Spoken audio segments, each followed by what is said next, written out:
양반 중심의 신분 질서를 확립하다 제18차 시수업을 진행하겠습니다.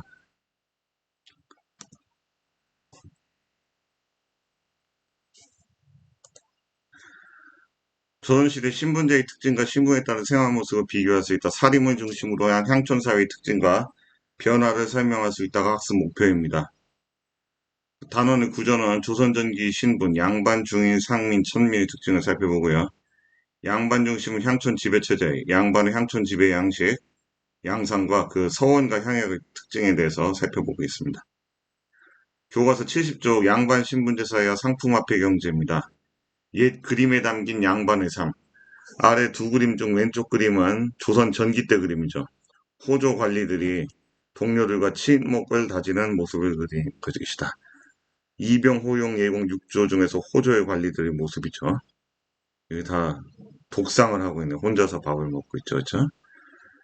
양반들이 여우려는 삶을 살펴볼 수 있고 음식을 먹으면서 담소를 나누는 모습에서 오른쪽 그림은 일하고 있는 모습이에요. 아버지와 물레질을 하는 어머니, 자리를 짜는 아버지, 책을 읽는 아들의 모습을 묘사하고 있어요. 조선 후기에 그려진 그림이죠.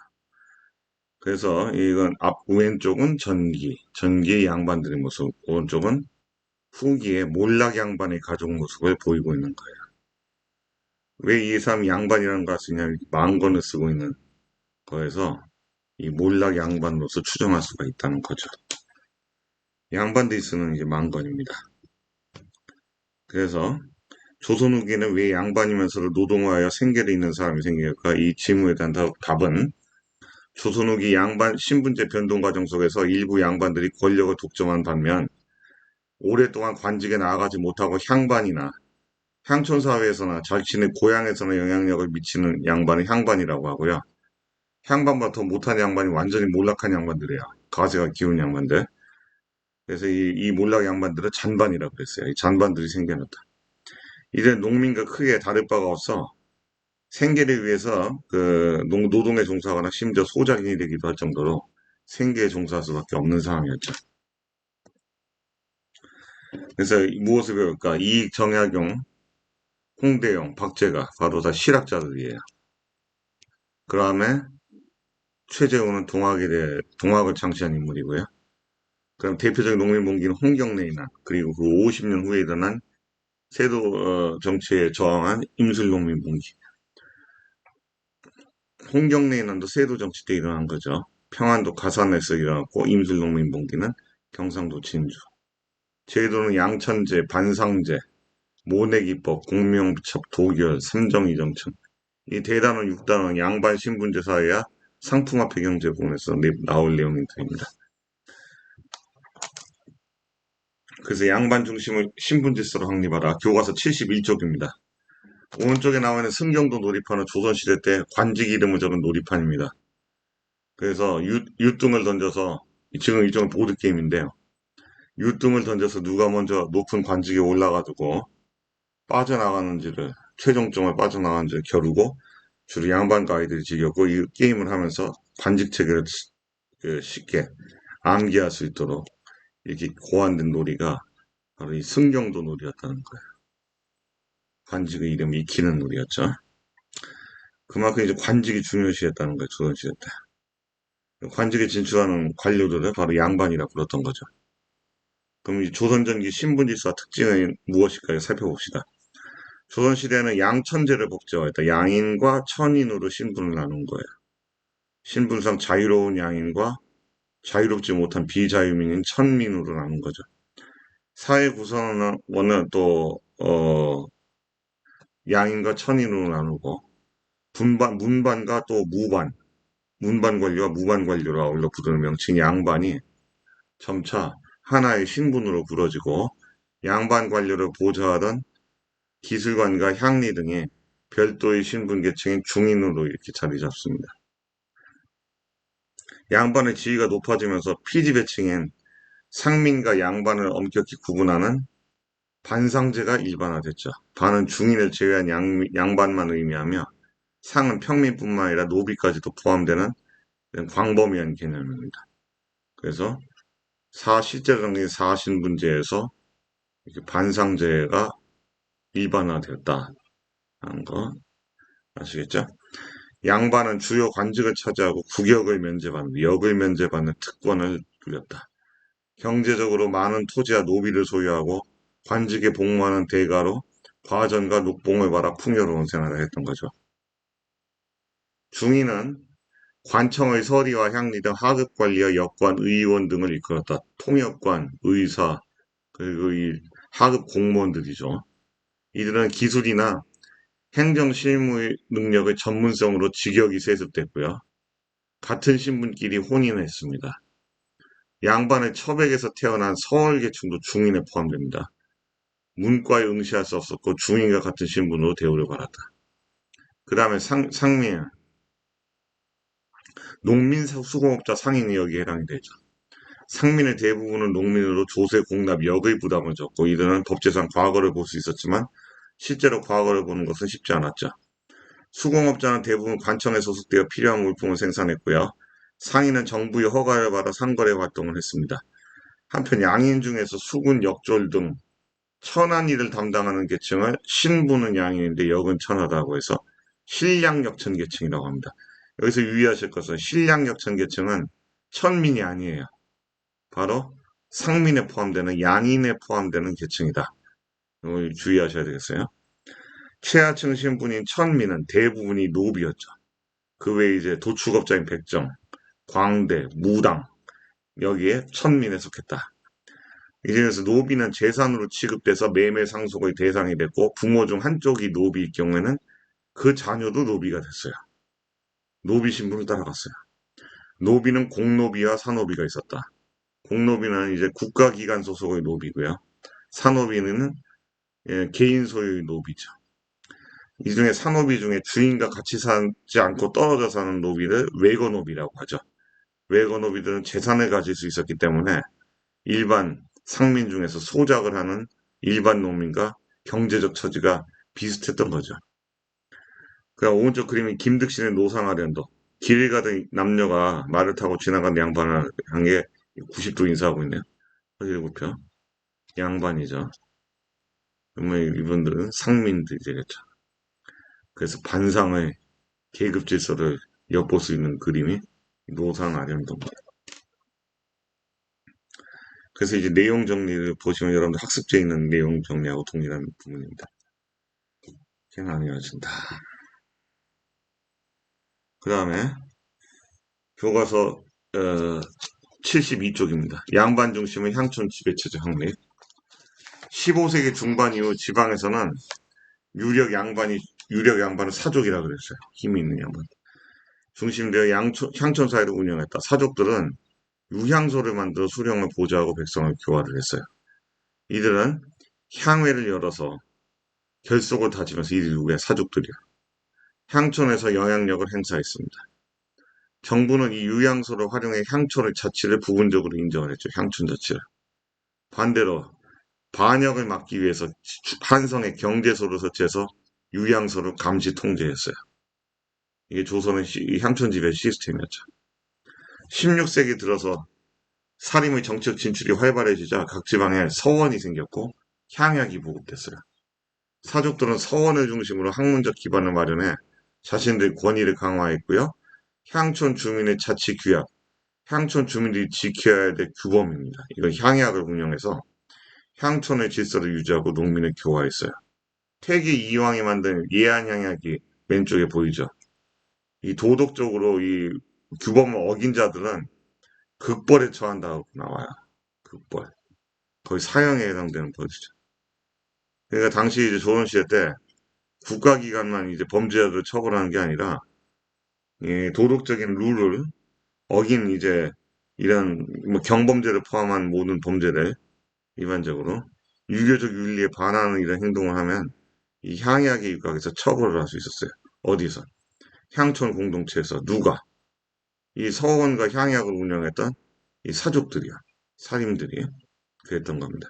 그래서 농민들을 통제하는 역할, 지배하는 시스템이 향약이었다.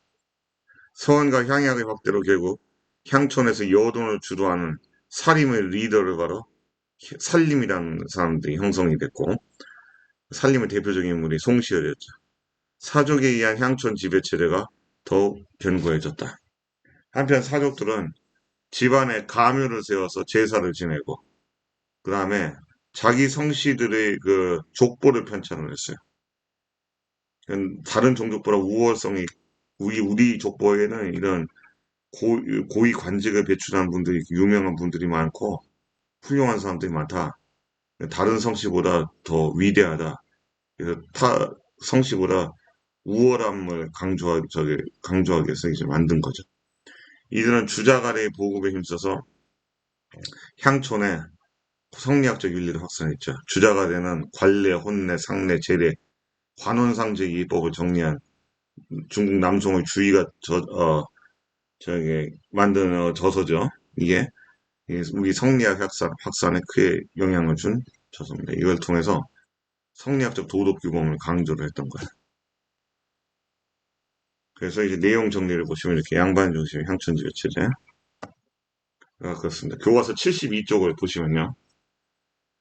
72쪽 생각을 키우자. 조선의 신분제. 자료 1번은 양반. 양반에 대한 설명입니다. 자료 2번은 중인.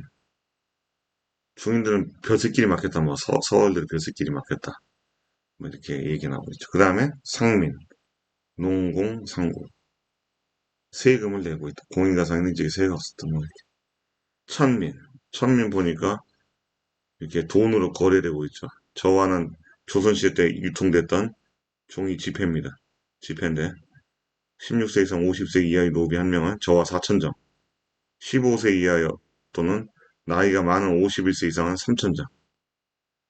나이에 따라서 가격이 달랐죠. 재산으로서 간주됐다. 그래서 자료 1, 2를 읽고 당시 중인들이 가진 불만은 양반들이 고위 관직을 독점하잖아요. 중인들은 하급 관직이나 차지하고 있고 실무 관직을 차지하고 있었어요. 중인들은 전문적 지식과 기술을 가진 자들이 많았고 이에 따라 경제적 기반도 갖춰 있었으나 신분적 한계로 인해서 양반에게 차별을 당하고 있는 현실에 대한 불만이 많았죠. 한편 서울 역시 양반의 자제이나 첩의 자식이기 때문에 조선시대 때는 처첩제를 인정하고 있어요. 일부 일처 다첩제. 처는 한 명이고 첩은 여럿을 둘 수 있었어요. 누가? 양반들이. 그 첩에게서 태어난 첩의 자식을 서얼이라고 불렀어요. 반쪽아리 양반이라고 해서 차별을 받았죠. 거기에 있어서 홍길동정의 그 홍길동이 대표적인 서얼 아니겠습니까? 아버지를 아버지라고 부르지 못한다고. 관직 진출에도 제약을 받아 불만이 많았다 이거죠. 자료 3번 4를 읽고 상민과 천민의 특징을 각각 정리해보면 이렇습니다. 상민의 대부분은 농민으로 이들은 국가재정의 바탕이 되는 조세 공납 역을 부담했고요. 과거 응시는 가능을 했어요. 현실적으로 근데 과거 응시로 하기 어려웠죠. 경제적으로 벌어먹고 살기 바쁜데 밤에 공부하기 힘들었겠죠. 그렇죠? 주경야도 하기가 힘들었어요. 반면 천민은 국가나 개인에게 소속된 신분으로 재산으로 취급돼서 매매, 상속, 증여의 대상이 됐던 신분이 천민, 대표적인 게 노비다. 그 다음에 3번 자료를 토대로 조선전기 한 신분을 정하고 그 입장에서 가상에게 써보면 이렇습니다. 노비를 예를 들면요. 내가 노비인 거야? 아, 나는 인간의 모습을 가졌으나 인간이라고 할 수가 없구나. 오늘 나는 저와 사천장의 김대강 댁으로 팔려왔다. 하늘 아래 같은 인간인데 왜 나는 상품처럼 팔려내야 한단 말인가. 김대감 댁에 오자마자 힘든 노역에 시달렸다. 이렇게 쓸 수가 있겠죠. 조세 공납 역의 부담을 지는 농민층은 양인이고요.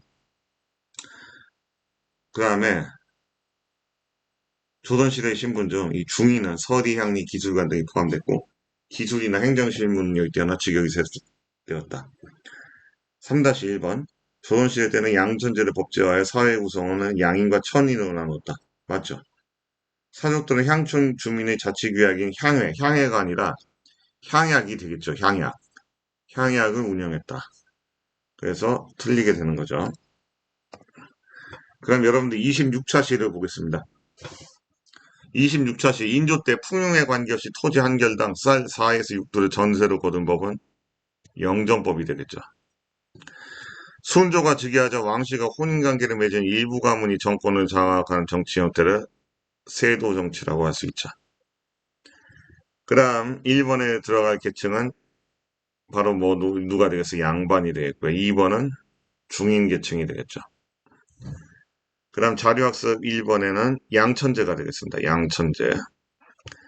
그 다음에 피지배층인 상민과 지지배층인 양반 엄격히 구구하는 것을 반상제라고 할 수 있죠. 반상제가 되겠다. 사신분제 이각한 반상제가 일반화되었다. 그 다음 향촌 중심의 지배체제 확률 3번에 유향소가 되겠죠. 3번은 유향소. 4번은 서원이 되겠죠. 서원. 서원과 향약. 각 지방에서 그래서 자료학수 3번에는 향약이 되겠죠. 향약을 만들어서 농민을 교화하고 향촌 질서를 유지했다. 서원과 향약을 통해서 사족 중심의 향촌 지배를 강화했다. 뒷면 이제 형상평가 되겠습니다. 1-1번 최하층 신분이 중인이 아니죠. 천민이죠. 그래서 X. 그 다음에 서원과 향약이 보급됐다. 맞죠? 2번은 O. 2번 노비에 대한 설명으로 국가의 조세 공납 역의 부담을 지고 있지 않아요. 원래 천한 일을 담당하고 있어서 이 조세 공납 역의 부담을 대신 조세 공납 역의 부담을 지고 있는 계층이 바로 양인이죠. 양인 중에서 상민이 되겠습니다. 개인이나 국가에 소속되어 재산으로 취급됐죠. 주인이 함부로 형벌내를 법적인 처벌을 받지 않는다. 주인이 법적인 처벌을 받았어요. 죽이면 안 되죠. 그래서 이거 디귿은 틀렸고요. 리을. 부모 중 한쪽이라도 이 노비 신분일 경우에는 자식도 노비 신분으로 세습이 됐어요. 그래서 답은 4번. 니은 리을이 답이 되겠고요. 3번은 이 자치규약, 향촌사회의 성리학적 자치규약, 향약이 되겠죠. 향약. 그럼 4번 조선시대 신분제에 대한 설명을 옳다는 거. 양이가 천이을 나누어 운영됐습니다. 양이는 과거에 응시하는 데 있어서 법적으로 제한을 받았죠. 약간 그 누가 양인 중에서 서얼과 그냥 법적으로 문과 응시가 금지됐잖아요. 일부는 받았기 때문에 맞는 설명이 되겠어요. 3번의 노비는 국가에 속한 공노비와 개인에게 속한 산노비가 있었죠. 맞고요. 4번 양반의 첩에게서 태어난 서울은 중인과 같은 대우를 받았죠. 맞아요. 근데 수군, 조례, 나장, 봉수군, 역졸 등의 신분이 양인인데 역은 천한계층은 신분상 천민이 아니라 어디에 속한다? 상민. 상민에 해당되는 양인에 속한다는 거죠. 양인. 그래서 정답은 5번이 답이 되겠습니다. 그래서 다음 시간에는 상품화폐 경제가 발달하고 신분질서가 변화하다는 내용을 학습하겠습니다. 수고하셨습니다.